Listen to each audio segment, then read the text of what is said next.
Halo semuanya, Nguramanikan di sini. Pada kesempatan kali ini, saya akan membahas materi tentang Perang Dingin.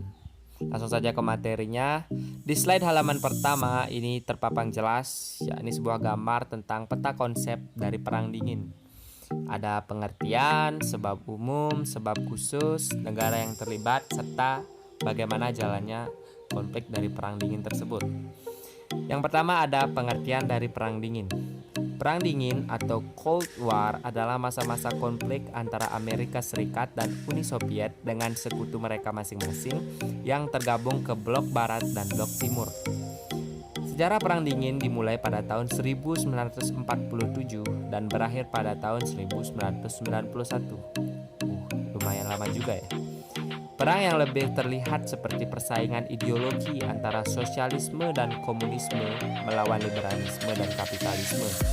Dinamakan Perang Dingin karena kedua belah pihak tidak pernah terlibat dalam aksi militer secara langsung. Namun, masing-masing pihak memiliki senjata nuklir yang dapat menyebabkan kehancuran besar. Beranjak ke slide selanjutnya. Di sini teman-teman bisa lihat ada penyebab umum dari Perang Dingin tersebut. Ada pertentangan ideologi, perebutan hegemoni kepemimpinan dan kekuasaan, serta berdirinya fakta-fakta pertahanan. Kita bahas yang pertentangan ideologi terlebih dahulu.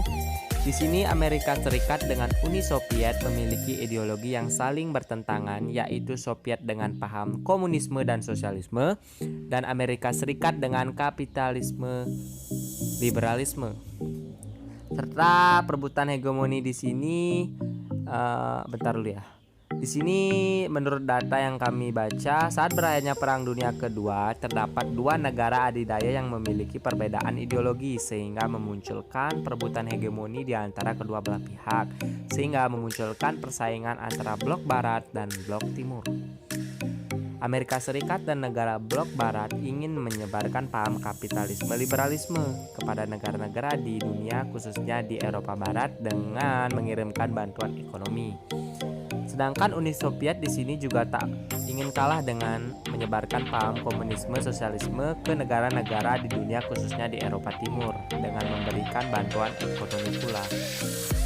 Persaingan yang sungguh ketat nih guys. Serta di sini ada berdirinya fakta pertahanan. Yang pertama, munculnya dua fakta pertahanan di antara blok barat dan blok timur. NATO merupakan organisasi pertahanan negara-negara Atlantik Utara dengan tujuan menahan laju komunis di Eropa. Pada mulanya NATO hanyalah merupakan perjanjian pertahanan antara Inggris dan Prancis.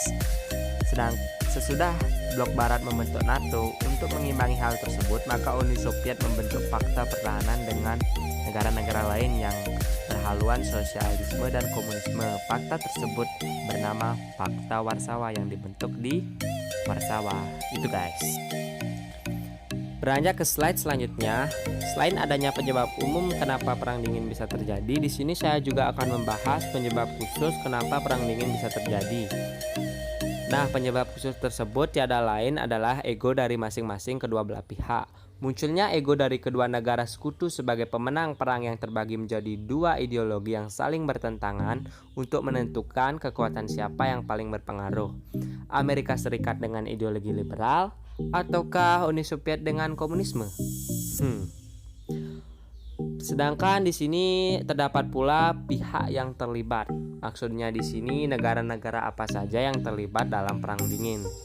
Teman-teman juga sudah bisa melihat di sini ada dua buah bagan besar. Di sini ada blok timur dan ada blok barat.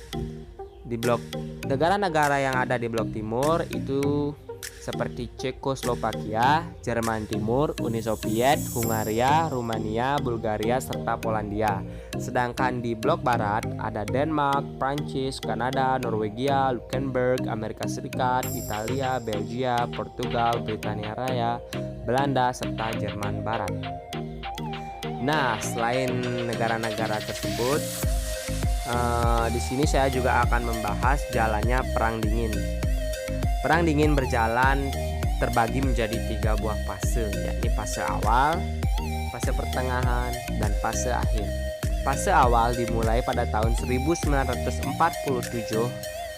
sampai dengan 1956, sedangkan fase pertengahan dimulai pada tahun 1956 sampai dengan 1962, dan fase akhir dimulai pada tahun 1962 dan berakhir pada tanggal 1985. Nah, setelah kita membahas materi perang dingin seperti peta konsep perang dingin, pengertian, penyebab umum, penyebab khusus, pihak yang terlibat, serta jalannya dari perang dingin tersebut, tibalah kita capai pada akhir dari perang dingin. Perang dingin mulai berakhir pada tahun 1970. Nah, tahun ini sudah ada tanda-tanda nih bahwa perang dingin sudah mulai mereda. Keadaan antara negara di dunia mulai membaik dan konflik sudah berkurang secara berangsur-angsur. Pihak barat dapat memperbaiki hubungan dengan menandatangani perjanjian The Strategic Arm Limitation Talks atau SALT untuk mengurangi persenjataan strategis. Uni Soviet berubah saat Mikhail Gorbachev ditunjuk sebagai Komite Sentral Partai Komunis. Ia menerapkan strategi politik namanya itu Glasnost dan Perestroika. Glasnost berarti keterbukaan. Dalam bahasa Rusia adalah kebijakan peningkatan keterbukaan dalam pemerintah di Uni Soviet. Gorbachev menerapkan kebijakan ini untuk mengurangi korupsi di pemerintahan dan di Partai Komunis serta mengurangi penyalahgunaan kekuasaan oleh Komite Sentral Uni Soviet. Sedangkan perestroika berarti restrukturisasi, ya itulah pokoknya. Dalam bahasa Rusia merupakan serangkaian perubahan kebijakan ekonomi Uni Soviet yang dimulai tahun 1980. Nah, demikian video yang bisa saya sampaikan, demikian materi yang bisa saya sampaikan. Jika ada salah kata atau salah bicara, saya mohon maaf dan saya tutup dengan terima kasih.